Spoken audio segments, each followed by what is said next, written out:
ہو جائے۔ ٹھیک ہے ہم لوگ مسافر ہیں، دور سے آئے ہیں، لیکن کبھی اپنے گریبان میں جھانک کے دیکھنا، کیا ہم علم والوں کی اپنے بستی کے اتنی عزت کرتے ہیں جتنی اس کی کرتے ہیں جس کو ہم نے باہر سے بلایا؟ سننا میری بات، مجھے اس کی پرواہ نہیں کہ کس کو برا لگے کس کو اچھا لگے۔ میرا اپنا مزاج ہے، میں آئینہ ہوں، دکھاؤں گا داغ چہرے کے، جسے خراب لگے سامنے سے ہٹ جائے۔ یہ کمیاں ہمارے بیچ رہی ہیں۔ کبھی کبھی جلسوں میں حضرت ایسا ہوتا ہے کہ ایک استاد 5 سال بچے کو محنت کر کے پڑھاتا ہے، 5 سال کی محنت کے بعد ایک بچہ حافظ قرآن بنا۔ کتنے سال کے بعد؟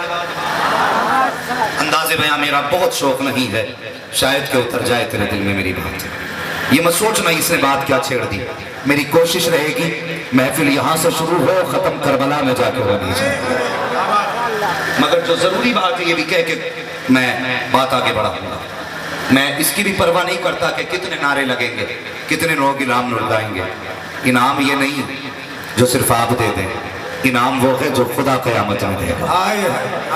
اگر ایک بندے کے دماغ میں بات اتر گئی تو قسم خدا کی میرا سب سے بڑا انعام ہو جائے گا۔ کہیں ہم نے بھی حضرت کچھ غلطیاں کی ہیں، ہم بھی بھول کرتے ہیں، ممبر والوں سے بھی چوک ہوئی ہے۔ وہ کیا؟ ایک استاد 5 سال ایک درسگاہ میں پڑھاتا ہے، تب جا کے ایک حافظ قرآن تیار ہوتا ہے۔ ہماری قوم مل کر کے ایک جلسہ کرتی ہے، پھر میرے جیسے کم علم آدمی کو بلایا جاتا ہے کہ تمہیں ان ہزاروں لوگوں سے بات کرنی ہے۔ میں آیا، آپ نے بلایا، لیکن بلانے کا انداز آپ جانتے ہیں۔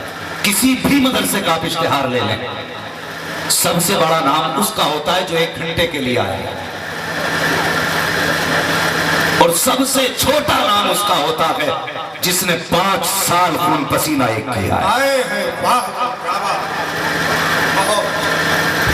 سب سے چھوٹا نام اس کا جس نے خون پسینہ ایک کیا ہے۔ غلطی آپ کی بھی نہیں ہے، کتنے خطبہ کو تو اسی بات سے تکلیف ہو جاتی ہے، اشتہار میں میرا نام چھوٹا کیوں ڈالا گیا ہے، میری ویلیو کیا سمجھی ہے تم نے؟ میں کہتا ہوں حق بحقدار رسل، جس کا جو حق ہے وہ اس کو دیا جانا چاہیے۔ اشتہار اگر مدرسے کے چھپنے چاہیے، سب سے بڑا اس کا نام ہونا چاہیے جس نے 5 سال تک 4 بجے اٹھ کے قرآن والوں کو اٹھایا ہے، 3 بجے اٹھ کر کے بچوں کو وضو کرایا ہے۔ سب سے بڑا نام اشتہار میں اس کا ہونا چاہیے جس نے ٹھنڈے پانی سے وضو کر کے قرآن والوں کو قرآن پڑھایا ہے۔ جس نے بچوں کی فکر نہ کی اس کا نام بڑا کرو، جس نے گھر جانے کی فکر نہ کی اس کا نام بڑا کرو، جو راتوں کو جاگتا رہا اس کا نام بڑا کرو، جس نے 5 حافظ قرآن دیے اس کا نام بڑا کرو۔ خدا کی قسم 1 گھنٹے والا حقدار نہیں، حقدار وہ ہے جس نے تیرے بیٹے کے سینے میں قرآن کے 30 پارے اتار دیے۔ نعرہ تکبیر، نعرہ رسالہ،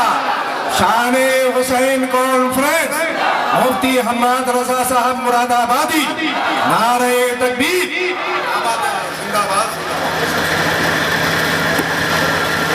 عزت اللہ دیتا ہے، اشتہار نہیں۔ اور رہ گئی القابات کی بات تو میں یہ بات کہہ دیتا ہوں، ڈنکے کی چوٹ پر وہ مولوی اپنی گریبان میں جھانک کے اپنے اعمال کا محاسبہ کریں جنہیں القاب پیارے ہیں۔ خدا کی قسم یہ ایک اشتہار نہیں، ایسے لاکھوں اشتہار دیکھے ہیں، لیکن کلیجہ ٹھنڈا نہیں ہوتا۔ کلیجہ ٹھنڈا تب ہوتا ہے جب ماں باپ بیٹا کہہ کے آواز دیا تھا۔ اگر القابات کی بات کرو تو وہ لفظ جو ماں باپ کی زبان سے نکلے اس سے بڑا کوئی لقب ہو ہی نہیں۔ گزارش ہے میری، علم والوں کی عزت کیا کرو، قدر کیا کرو، ہاں قدر کیا کرو، ان کا احترام کیا کرو۔ آج اور یہ میرے بزرگ لوگ بیٹھے، میں ان کی بچوں کی عمر کا ہوں، کچھ اس میں جوان میرے ہم عمر بھی ہیں، مگر ایک بات کہہ دوں آپ سے، خدا کی قسم بہت غور سے میری بات سننا، ہم سب سے حقیر اپنی جماعت کے علماء کو سمجھتے ہیں، اور جو قوم اپنے رہنماؤں کی قدر نہیں کرتی وہ قوم کبھی کامیاب نہیں ہوتی۔ کیا بات ہے، واہ! یہ ذہن میں بات رکھ لینا، جو قوم اپنے رہنما کی عزت نہیں کرتی وہ کبھی کامیاب، سارے بولیں کبھی کامیاب نہیں ہوتی ہے۔ احسان ہے ان مدرسوں کا جو ہمارے چہروں پہ داڑیاں ہیں، احسان ہے ان علماء کا جو آج سروں پہ ٹوپیاں سلامت ہیں. اور بڑی بات کہہ دوں, جہاں علماء نہیں ہے وہاں 70 سال کے بوڑھے کو 7 پشتوں کا شجرہ تو یاد ہے, لیکن نبی کا دیا ہوا کلمہ تک یاد نہیں ہوتا. یہ کڑوی سچائی ہے, کڑوی سچائی. لوگ ہم سے کہتے ہیں کہ صاحب ایک سوال پوچھنا ہے. کون سا؟ کہ امام صاحب مہینے میں 4 چھٹیاں کر رہے ہیں,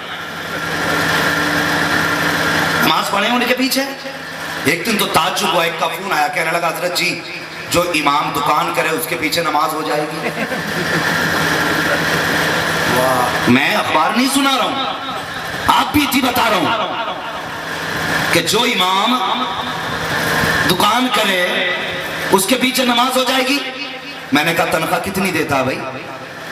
اس نے کہا حضرت بہت دیتے. میں نے کتنی بولا 7,000.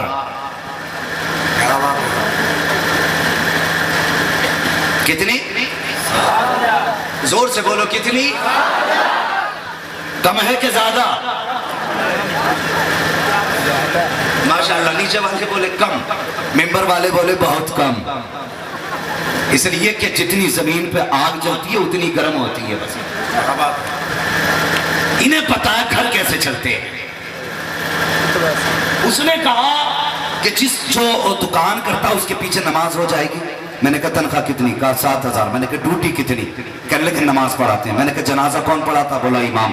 بچہ پیدا ہو کان میں اذان کون پڑھتا؟ بولا امام. کوئی مر جائے تو فاتحہ کون پڑھتا؟ امام. قبر پہ فاتحہ کون پڑھتا؟ امام. سر میں درد ہو تو دم کون کرتا؟ امام. پیٹ میں درد ہو تو دم کون کرتا؟ امام. میں نے کہا اتنے کام 7,000 تنخواہ, حیا نہیں آتی تجھے؟ مجھے بتا تو صحیح, اگر ایک ایک بندے پہ روز کے 10 روپے ڈال دیے جائیں تو کون سے زیادہ ہے؟ ہفتے کے 100 ڈالے جائیں تو کون سے زیادہ ہے؟ ہمیں امام کی دکان تو بری لگتی ہے, لیکن چاہتے یہ ہیں تنخواہ بھی 5,000 دے اور کوئی کام بھی نہ کرے. مجھے بتا تو صحیح, اگر تیرے بیٹے کے سر میں درد ہوتا ہے تو آواز تو دروازے پہ دیتا ہے, سردی کی رات میں امام بستر چھوڑ دیتا ہے, گرمی کی تپتی ہوئی دھوپ میں امام تیرے ساتھ دوڑ لگاتا ہے. کبھی اس نے کہا تو نے 7,000 تنخواہ دی ہے, کام صرف 5 نمازوں کا کروں گا, خدا کی قسم کبھی نہیں. جیسی تم نے آواز دی ہے 5,000 کے لیے, یہ 5,000 کے لیے نہیں بلکہ تم نے سردی میں آواز دی, اس نے لحاظ چھوڑ دیا, گرمی میں آواز دی, اس نے سایہ چھوڑ دیا. اس لیے نہیں کہ تو تنخواہ دیتا ہے, بلکہ اس لیے کہ یہ بھی اسی نبی کا کلمہ پڑھتا ہے جس نبی کا کلمہ تو نے پڑھا ہے. نعرہ تکبیر, نعرہ رسالت, عظمت امام حسین, شان حسین کانفرنس, علماء اہل سنت. اس لیے سب سے پہلا کام یہ کرنا ہے اپنے امام کو عزت دینی ہے. اگر ان کا کام پسند نہیں تو تنخواہیں اتنی کر دو کہ انہیں دکان رکھنے کی ضرورت نہ پڑے. مولوی تعویذ کر رہا, امام تعویذ کر رہا, کرے گا نہیں. تم تعویذ میں 500 دے سکتے ہو, امام کے چندے میں 100 روپے بھاری. ہاں, امام کے چندے میں 100 روپے نہیں. اور تعویذ کے لیے وہ کہتے ہیں نا 1,100 روپے لگ جائیں گے, ساری بلائیں بھاگ جائیں گی. تو کہتا 1,151 دوں گا, کاٹ دو. چندے میں 100 روپے بھاری, تعویذ کے 1,100 کم. کہاں ہیں ہم؟ کیا کر رہے ہیں ہم؟ کس جگہ کھڑے ہیں ہم؟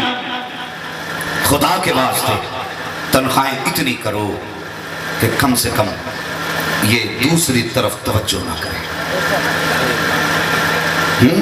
توجہ نہ کرے. تکلیف کی بات نہیں ہے, میں یہ کڑوی سچائی ہے. لوگ امامتیں چھوڑ کر کے بزنس پہ جا رہے ہیں. اگر یہ حالات رہے ایک دن امام ڈھونڈتے ڈھونڈتے مر جاؤ گے, کوئی امامت کرنے والا نہیں ملے گا. ایسا نہیں ان کے ہاتھ پیر نہیں ہے, یہ محنت نہیں کر سکتے, یہ سب کچھ کر سکتے ہیں. سوچنا چاہیے جیسے آپ کے بچے ہیں ویسے امام کے بھی بچے ہیں, جیسے آپ کے گھر میں بیماریاں ہیں امام کے گھر میں بھی بیماری ہے. ایک امام کو صرف اس لیے مسجد سے نکالا گیا کہ اس کی بیوی کا آپریشن ہوا, اس نے 7 دن ہاسپٹل میں اپنے بچوں کے ساتھ گزارے. اس قوم نے اس امام کو نکال کے کھڑا کر دیا. اور میں کہتا ہوں جھوٹے ہیں یہ لوگ جو کہتے ہیں حسین سے پیار ہے ہمیں. اور مجھے بتا تو صحیح, امام یہ تیرے باپ کا وارث نہیں, حسین پاک کا وارث ہے. اگر تو اس سے پیار نہیں کر سکتا تو حسین سے کیسے پیار کر سکتا ہے؟